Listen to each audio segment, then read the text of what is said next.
तमाम लोगों का तहे दिल से शुक्रिया अदा करता हूँ जिन लोगों ने मेरी सेहत के लिए दुआएं की है। आज से कुछ दिन पहले जब मैं गुजरात का इलेक्शन कैंपेन करके लौटा तो उस वक्त के बाद से मेरी तबीयत ख़राब हुई। मैंने कोविड का टेस्ट कराया, पॉजिटिव हुआ और पिछले कुछ दिनों से मैं हॉस्पिटल के अंदर एडमिट हूँ। लेकिन अल्हम्दुलिल्लाह आप लोगों की दुआओं की वजह से अब मैं पूरी तरह से रिकवर हो गया हूँ और बस इंतज़ार में हूँ कि डॉक्टर्स कब इजाज़त दें। लेकिन इसी दौरान मैंने 26 फरवरी के लिए एक आंदोलन का ऐलान किया था कि जो वक्फ बोर्ड की ज़मीनों के तहफ़्फ़ुज़ के लिए हम लोगों ने सोचे थे कि हम सड़क के ऊपर उतरेंगे और आंदोलन करेंगे। और मैंने ये ऐलान किया था कि जालना रोड की एक जो ज़मीन है, जो औरंगाबाद शहर के बड़े बड़े धन्ना सेठों ने से अलग अलग गवर्नमेंट डिपार्टमेंट्स के साथ मिलजुल कर, चाहे वो महानगर पालिका हो, रजिस्ट्री ऑफिस हो और या खुद वक्फ बोर्ड हो, इनके साथ मिलकर किस तरह से ये करोड़ों रुपए की ज़मीन ये धन्ना सेठों ने लूट के खाए है, अपना बंटवारा किए है। और महज वक्फ बोर्ड को इसके अंदर से कितनी आमदनी हुई तो 1.5 लाख रुपया, यानी कि 1,50,000 रुपये, जबकि ये धन्ना सेठों ने करीब एक अंदाजे के हिसाब से 100 करोड़ रुपये के करीब ये पैसा बनाए हैं।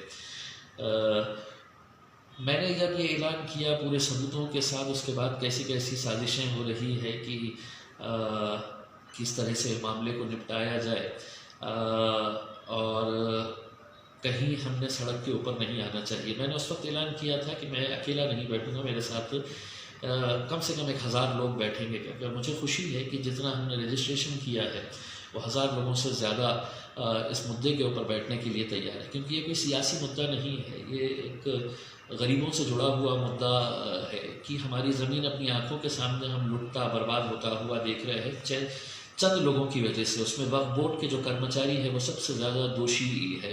वो इतने बेईमानी में लिप्त हो चुके हैं कि उन्हें अब किसी का डर और खौफ सता नहीं रहा है। आप सोचिएगा कि जिस ज़मीन के ऊपर करोड़ों रुपये ये धन्ना सेठ कमा रहे हैं, उस वक्फ बोर्ड को महज 1.5 लाख रुपये अगर मिल रहा है तो ये अंदर से कितनी कमाई कर रहे हैं। उसमें चाहे वक्फ बोर्ड के पुराने मेंबर्स हो, वक्फ बोर्ड के पुराने चेयरमैन हो, वक्फ बोर्ड के अधिकारी हो, ये सब इसके अंदर शामिल है। किसी न किसी को तो खड़े रहने की ज़रूरत थी और मैंने सोचा था कि मैं इंशाल्लाह इसकी शुरुआत करूँगा। लेकिन अल्लाह की मसलियत है कि आज के दिन ये आंदोलन हम कर नहीं सक रहे, क्योंकि मैं अभी भी हॉस्पिटल के अंदर एडमिट हूँ। लेकिन मैं तमाम उन नौजवानों को जिन लोगों ने मुझ पर यकीन किया है, मैं आपको यकीन दिलाता हूँ कि आने वाले कुछ दिनों के अंदर हम दोबारा सड़कों के ऊपर उतरेंगे और पूरी ताकत के साथ उतरेंगे। लोग मुझसे ये सवाल करते हैं कि अब आप तो वक्फ बोर्ड के मेंबर बन गए हैं।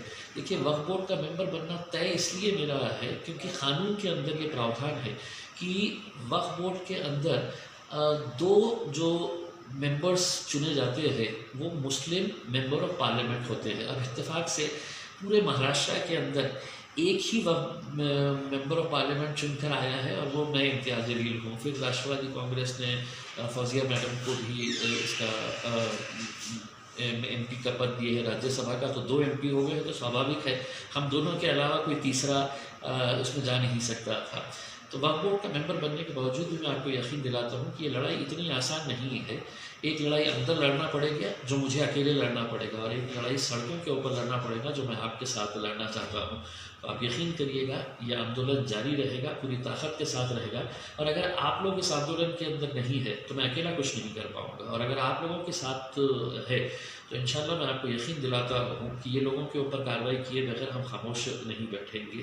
लेकिन इसको किसी एक राजनीतिक पक्ष का मुद्दा ना समझते हुए जो भी लोग गरीब, यतीम, बेवाओं के लिए फ़िक्रमंद है, जो चाहते हैं कि उन ज़मीनों के ऊपर स्कूल्स खुले, कॉलेजेस खुले, हॉस्पिटल्स खुले, वहाँ पे गरीबों के लिए, गरीब पत्रकारों के लिए वहाँ पर कॉलोनीज़ बनाई जाए, ज़रूरतमंदों को उसका फ़ायदा हो सके, ये सब चीज़ों के लिए अगर इसका इस्तेमाल हुआ तो बेहतर रहेगा। मैं आपको फिर से आपको यकीन दिलाता हूँ कि इंशाल्लाह बहुत जल्द एक बार पूरी तरह से ये सेहत इजाज़त दे देती है कि मैं सड़क के ऊपर बैठूँ तो मैं यकीनन बैठूँगा।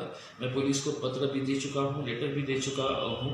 अगर उनकी कुछ दिक्कत है तो उन्होंने मुझे बताया, लेकिन ये आंदोलन जारी रहेगा। किसी भी कीमत के ऊपर ये आंदोलन पीछे नहीं होने वाला है, इतना मैं आपको यकीन दिलाता हूँ। बहुत बहुत शुक्रिया। खुदा हाफ़िज़।